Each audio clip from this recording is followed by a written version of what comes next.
Anyway thank you Satyanarayana గారు, thanks for joining. Right. So మొత్తానికి 2024లో మొదలైనటువంటి ఈ ఎఫ్ఐఆర్ ప్రస్తుతానికి 2026 వరకు కూడా కొనసాగుతోంది. హరీష్ రావు నెంబర్ వచ్చేసరికి 2026 అయింది. సో నెక్స్ట్ ఎట్లా ఉండబోతున్నాయి పరిణామాలు? హరీష్ రావు విచారణ అయితే కొనసాగుతోంది. హరీష్ రావు వరకే ఆగుతుందా ఈ విచారణ, లేకపోతే దీని తర్వాత కేసీఆర్ కూడా నోటీసులు ఇచ్చేటువంటి అవకాశాలు ఉన్నాయంటే చూస్తుంటే కేటీఆర్ అంటున్నటువంటి అనుమానాన్ని వ్యక్తం చేస్తున్నటువంటి పరిణామాలు చూస్తే సో నెక్స్ట్ ఎపిసోడ్లో కేసీఆర్ను కూడా పిలవకపోవచ్చు, అంటే పిలిచేటువంటి అవకాశాలు కనిపిస్తున్నాయి. పెద్దగా ఆశ్చర్యం ఏం కనిపించట్లేదు, పిలవరేమో అన్నటువంటి అంశం ఏం కనిపించట్లేదు. ఖచ్చితంగా ఈ నెక్స్ట్ లెవెల్లో కేసీఆర్ను కూడా పిలిచేటువంటి అవకాశాలు ఉంటాయి. సో ఒక టీవీ ఛానల్కి, ఒక న్యూస్ ఛానల్ సంబంధించినటువంటి ఎండీ ఇచ్చినటువంటి స్టేట్మెంట్, రికార్డ్ చేసిన స్టేట్మెంట్ ఆధారంగానే హరీష్ రావును పిలుస్తున్నామని చెప్పేసి నిన్న రాత్రి 9 గంటలకు హరీష్ రావుకు సిట్ నోటీసులు అందిస్తే ఉదయం సిద్దిపేటలో ఉన్నటువంటి హరీష్ రావు ఉదయం సిట్ విచారణకు హాజరయ్యారు. హాజరయ్యేటువంటి ముందు తన నివాసం నుంచి కూడా చేసినటువంటి కామెంట్ ఒకటే, మేము 6 గ్యారంటీల విషయం మాట్లాడుతున్నాం, 420 హామీల గురించి మాట్లాడుతున్నాం, నిరుద్యోగుల ఉద్యోగాల గురించి మాట్లాడుతున్నాం, ఫీజు రియంబర్స్మెంట్ గురించి మాట్లాడుతున్నాం, నైని బొగ్గు గనుల్లో జరుగుతున్నటువంటి కుంభకోణాల గురించి మాట్లాడుతున్నాం, మిగతా 9 బ్లాకుల్లో జరుగుతున్నటువంటి కుంభకోణాల గురించి మాట్లాడుతున్నాం. ఈ టెండర్లన్నీ రద్దు చేయాల్సినటువంటి అవసరం ఉంది.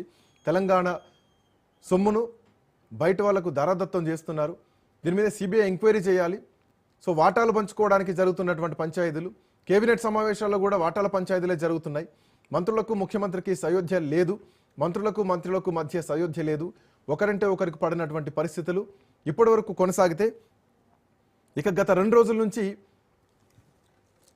ఎపిసోడ్ ఇంకొక లెవెల్లో మారింది. భట్టి విక్రమార్క మాట్లాడిన తర్వాత ఏదైతే నైని బొగ్గు గనుల్లో భట్టి పాత్ర ఉంది, ఒక మీడియా అధిపతి పాత్ర ఉంది అని వార్తా కథనాలు వస్తున్నటువంటి క్రమంలో చంద్రబాబు నాయుడు మీద ప్రేమ ఉన్నోళ్ళు, లేదంటే వైఎస్ఆర్ అభిమానులన్నా వైఎస్ఆర్ అనుచరులన్నా శత్రువుగా చూసేవాళ్ళు ఎవరైతే ఉన్నారో అని మాట్లాడిన మాట తర్వాత అదే చంద్రబాబు నాయుడిని ఉద్దేశించి ఖమ్మం పాలేరు సభలో ముఖ్యమంత్రి రేవంత్ రెడ్డి చంద్రబాబు నాయుడిని కీర్తిస్తూ ఎన్టీఆర్ని కీర్తించడంలో తప్పేం లేదు.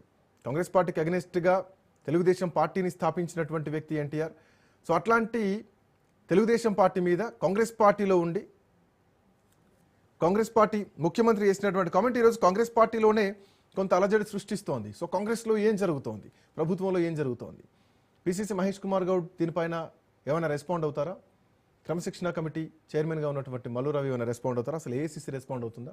రానున్నటువంటి ఎన్నికలు, పశ్చిమ బెంగాల్ ఎన్నికలు ఉన్నాయి, తమిళనాడు ఎన్నికలు ఉన్నాయి, కేరళ ఎన్నికలు ఉన్నాయి. సో ఇట్లా కీలకమైనటువంటి రాష్ట్రాల ఎన్నికలు ఉన్నాయి ఒకవైపుతో పాటు ప్రస్తుతానికి మున్సిపల్ ఎన్నికలు కూడా తెలంగాణలో జరగబోతున్నాయి కార్పొరేషన్కి. సో ఇట్లాంటి టైంలో తెలంగాణ రాజకీయాలు హై వోల్టేజ్లో మారుతున్నాయి. సో విచారణ నడుస్తోంది హరీష్ రావుది. సిట్ అధికారులు విచారణ చేస్తున్నారు. సిట్ కార్యాలయం నుంచి మా కరెస్పాండెంట్ సునీల్